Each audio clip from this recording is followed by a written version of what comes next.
কেন তড়িঘড়ি শেষকৃত্য করা হলো? নিহত চিকিৎসকের বাবা দ্বিতীয়বার ময়নাতদন্ত চাওয়া সত্ত্বেও কেন তা ইচ্ছাকৃতভাবে উপেক্ষা করা হলো? মৃতদেহ উদ্ধারের দীর্ঘক্ষণ পর কেন মৃত ঘোষণা করা হয়? তাহলে চিকিৎসককে যখন উদ্ধার করা হয়েছিল তখন কি তিনি বেঁচে ছিলেন? ইচ্ছাকৃতভাবে কি তাকে বাঁচানোর চেষ্টা করা হয়নি? এমনই 42টি গুরুত্বপূর্ণ প্রশ্ন তুলে নতুন করে তদন্ত চেয়ে কলকাতা হাইকোর্টের দ্বারস্থ হয়েছেন আরজিকর মেডিকেলের নিহত চিকিৎসকের মা বাবা। তারা প্রশ্ন তুলেছেন, ক্রাইম সিনে ধস্তাধস্তির চিহ্ন মেলেনি, তবে কি ঘটনার পর ঘটনাস্থল সাজানো হয়েছিল? ময়নাতদন্তে নৃশংসভাবে শ্বাসরোধ করে হত্যার কথা বলা হচ্ছে, কিন্তু ধস্তাধস্তির কোনো শারীরিক প্রমাণ মেলেনি। ক্রাইম সিনকে ভুল পথে চালিত করতেও ঘটনা পরম্পরা যাতে বোঝা না যায়, তাই কি এ কাজ করা হয়ে থাকতে পারে? আরজিকর মেডিকেল কলেজের তৎকালীন অধ্যক্ষ সন্দীপ ঘোষ কেন থানায় এফআইআর দায়ের করলেন না তা খুঁটিয়ে দেখা দরকার। ওই দিন রাতে সন্দীপ ঘোষের টাওয়ার লোকেশন দেখা উচিত। তিনি কোথায় ছিলেন, কোথায় গিয়েছিলেন?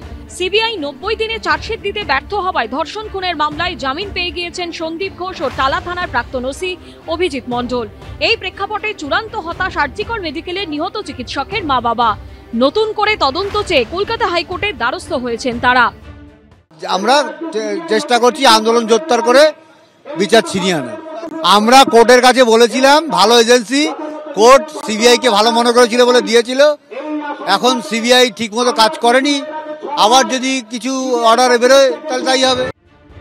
নিহত তরুণী চিকিৎসকের পরিবার প্রশ্ন তুলেছে, কেন ঘটনাস্থলে গিয়েছিলেন রাজ্য মেডিকেল কাউন্সিলের সদস্য অভিক দে এবং বিরূপাক্ষ বিশ্বাস? কেন 8ই আগস্ট রাত 11টার পর থেকে সিসিটিভি ফুটেজ সিবিআই কে দেওয়া হলো না? যে জিনিসটা হচ্ছে, যে তদন্তের ঘটনা সামনে আসছে, সেটাই বহু প্রশ্ন থেকে যাচ্ছে, বহু অস্বচ্ছতা ধোঁয়াশা থাকছে, যে প্রশ্নের উত্তর আমরা অন্তত পাচ্ছি না। তো অবশ্যই আমরা চাই যে আইনগতভাবেও সেইগুলো কোর্টে উঠুক এবং দেখা যাক কি হয়। হাইকোর্টের দিকে আমরা তাকিয়ে রয়েছি যে কি ঠিক জিনিস দাঁড়ায়, ফার্দার ইনভেস্টিগেশনের কোনো সিদ্ধান্ত হয় কি হয় না। নতুন করে তদন্তের আবেদন জানিয়ে নিহত চিকিৎসকের পরিবার এই প্রশ্নও তুলেছে, কেন স্থানীয় বিধায়ক এবং কাউন্সিলরের নজরদারিতে তড়িঘড়ি মৃতদেহ সৎকার করা হয়েছিল? নিহত চিকিৎসকের মোবাইল ফোনে ফিঙ্গারপ্রিন্ট পরীক্ষা কি করা হয়েছে?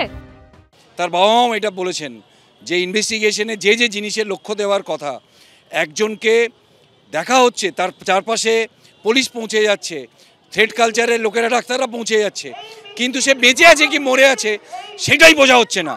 আমাদের প্রশাসনের, স্বাস্থ্য ব্যবস্থার যারা আধিকারিক, পুলিশ, তাদের প্রাথমিক কাজ ছিল যে মৃতদেহ কত তাড়াতাড়ি পুড়িয়ে ফেলা যায়।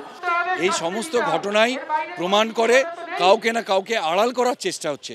আমরা চাই তাই এই তদন্ত প্রক্রিয়া আরও অগ্রগতি ঘটুক। মঙ্গলবার এই মামলার শুনানি রয়েছে বিচারপতি তীর্থঙ্কর ঘোষের বেঞ্চে। সন্দীপ সরকারের রিপোর্ট, এবিপি আনন্দ, কলকাতা।